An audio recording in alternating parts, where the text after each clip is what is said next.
Hi, my name is Cherie. I'm doing a presentation for my Adult Health 2 class. So I would like to first start out with a diagram, just kind of giving a visual of the lungs themselves and what we'll be discussing. So up here will be the nose and mouth. Air will enter in through when a person breathes in, the air will enter in through the nose and the mouth. It'll go into the Adam's apple, makes its way down the trachea, branches off in the left and right bronchus, and then it'll go into the lungs. Not drawn here, there are bronchioles and alveoli. That will be where the gas exchange will take place. On the diagram, the right lung will have an upper lobe, a middle lobe, and a lower lobe. Left will have an upper lobe, lower lobe, heart, cardiac notch, and the diaphragm, which we'll be discussing a little bit more with my model. So to demonstrate, when a person is breathing in, what happens is the diaphragm will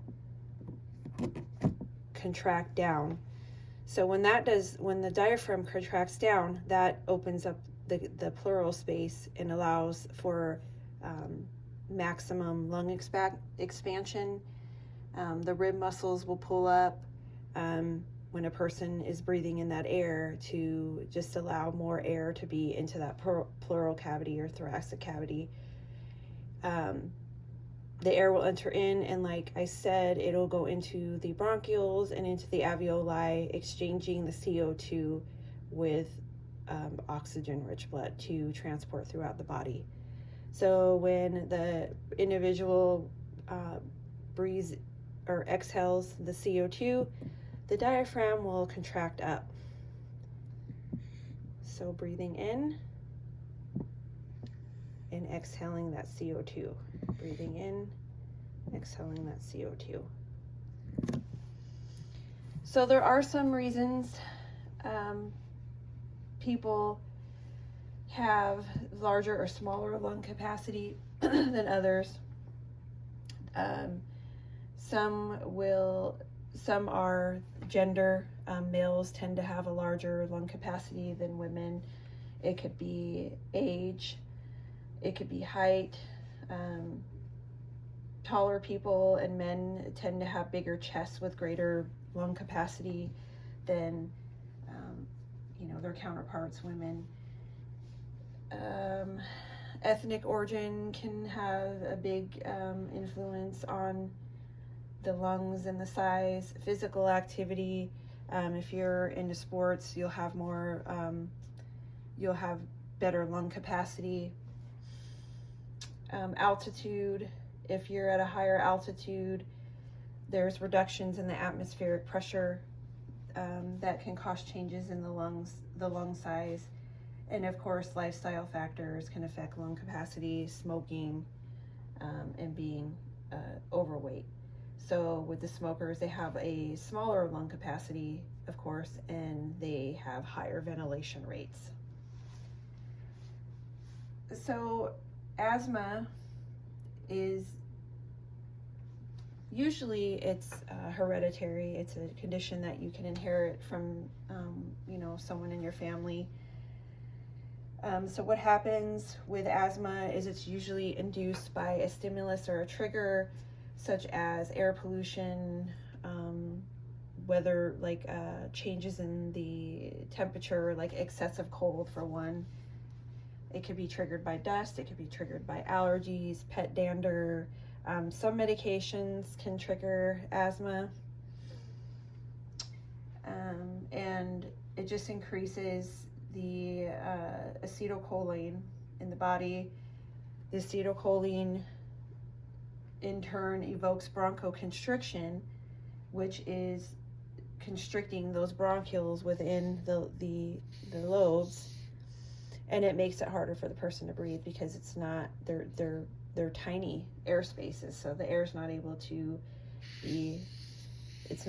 have optimal movement throughout the lungs.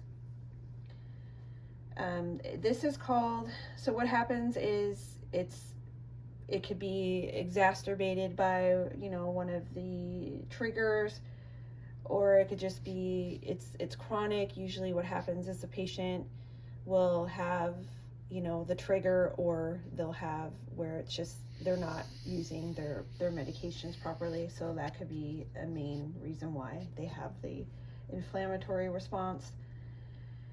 And with the inflammatory response, it causes fibrosis, it causes airway enlargement, excessive mucus production is one. So the two main culprits are the excess mucus production, and the massive bronchoconstriction that's happening in the lungs, causing the person to go into an asthmatic attack. So some treatments for asthma are, if they come in, it just depends. Usually when someone with asthma comes in, it'll be, you know, a severe case. They've used their inhaler and it's not working for that, their rescue inhaler or short-acting inhaler, it's not working, so they'll come into the emergency room. Usually the first-line treatment is a SABA. It's a short-acting B2 adrenergic agonist.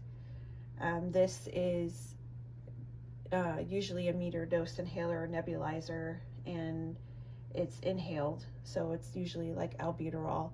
And what happens is the patient will receive that, and the bronchioles will dilate, and it'll help with dilation to open up those airways so they can start breathing.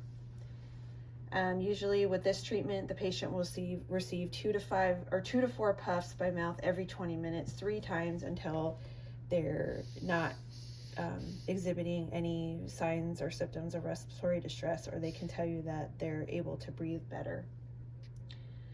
So at that point, they'll also receive a corticosteroid, usually fluticasone.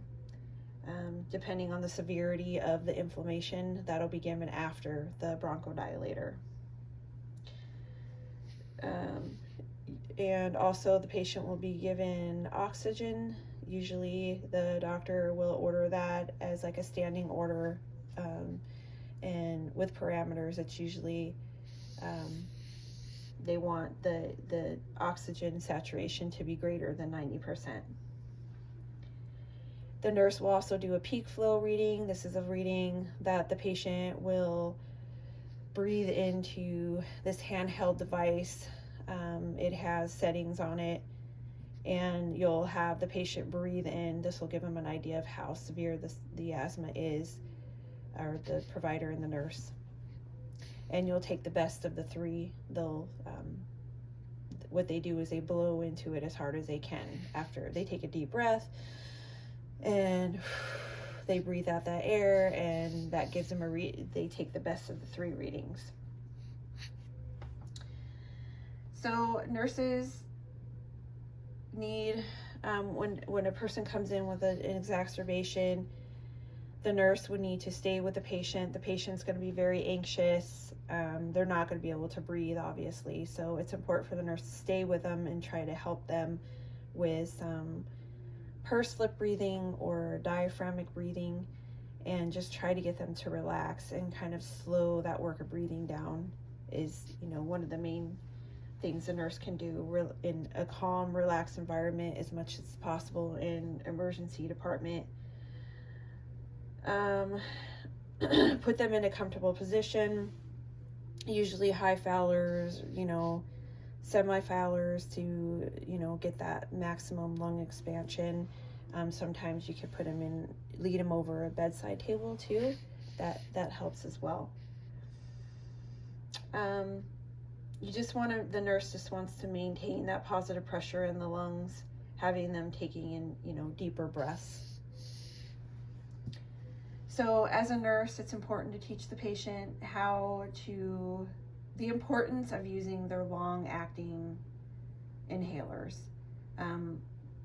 More often than not, they'll come in, and a lot of the times, for whatever reason, they're not using their long-term because they feel better.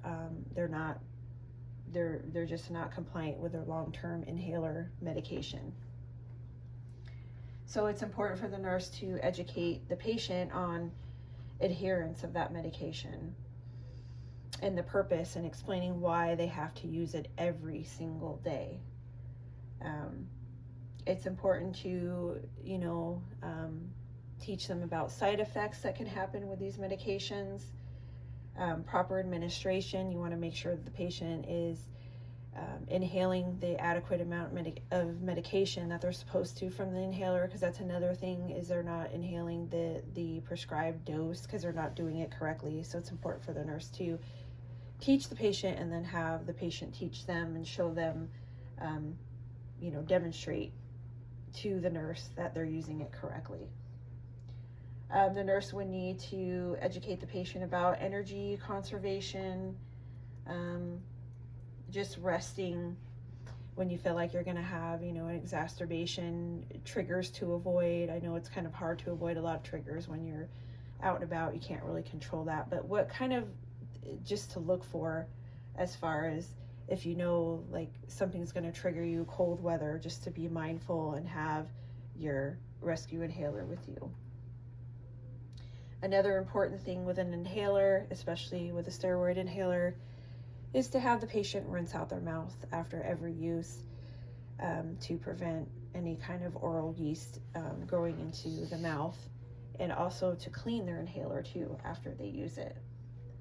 So some community resources here in the state of Arizona are the Arizona Asthma Coalition, the Arizona Department of Health Services, and the American Lung Association of Arizona. There's also American Lung Association worldwide or globally that the patient can contact.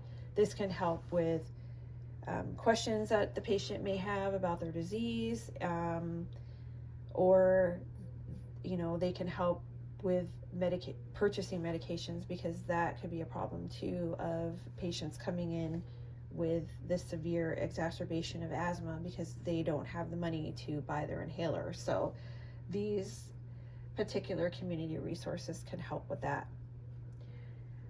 Other than that, the nurse would just need to, make sure that they're giving proper education and letting the patient know the importance of following up with their providers and things like that, to just continue those long-term medications and to carry their rescue inhaler with them. And that concludes my presentation. Thank you.